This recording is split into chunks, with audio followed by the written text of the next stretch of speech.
Over 35 years ago, a young French cellular geneticist decided to study Buddhism in the Himalayas. He traded the laboratory for a contemplative life. What did he gain? It's a question that he's addressed in a remarkable sequence of best-selling books. The latest is Why Meditate? Working with Thought and Emotions. Canapé talks with the French Buddhist Himalayan monk author Matthieu Ricard. I've been a sort of a freelance photographer. Even when I was Pasteur Institute, I was collaborating with some French nature magazine and sending photos.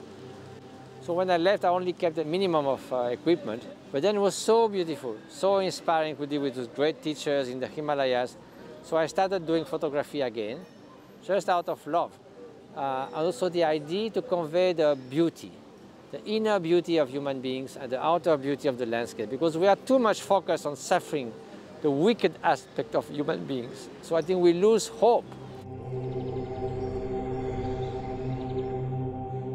Mindfulness means to be able to maintain your attention on basically anything. It can be feelings, it can be feeling the breath that's coming in and out.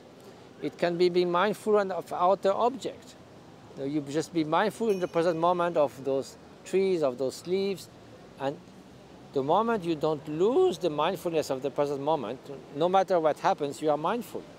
You are not forgetful, you are not distracted, you are not scattered.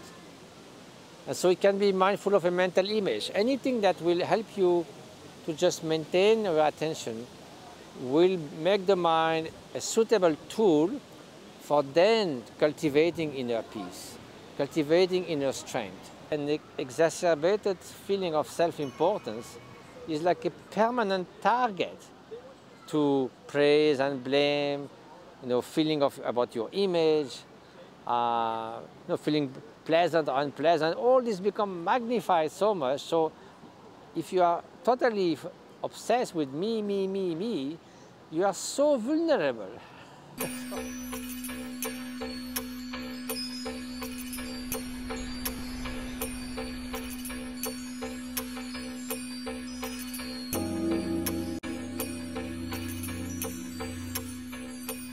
So many people ask, can I do it?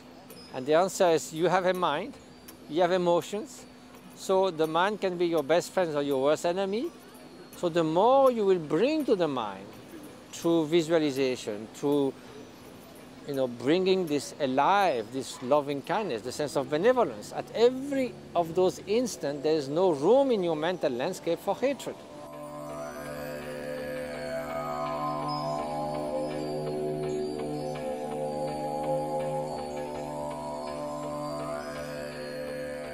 Usually, we fully identify with our emotions. When you feel with anxiety, it seems that anxiety is all over the place. But if you think about that, you are not the anxiety. I am not the anger. I am not the fear.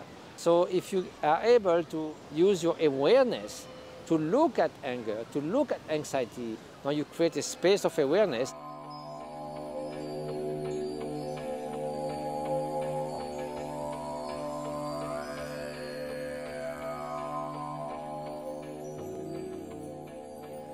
If you look at the word meditation, the Asian root of those words all means to become familiar with something, to cultivate something. It doesn't mean just sitting there and emptying your mind and relaxing, as often people think of meditation in the West. Buddhism is a contemplative science. It's a science of the mind. What are the deepest reasons of suffering?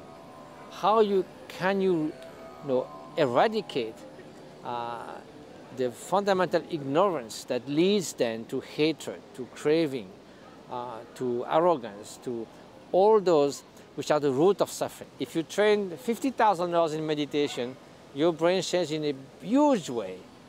If you just do 20 minutes a day for 8 weeks, something already is beginning to change. And that can lead to reduced anxiety, to reduced tendency to depression, to more positive emotions. Even your immune system gets boosted, all that in a few weeks, because it set a process in the brain and in the body.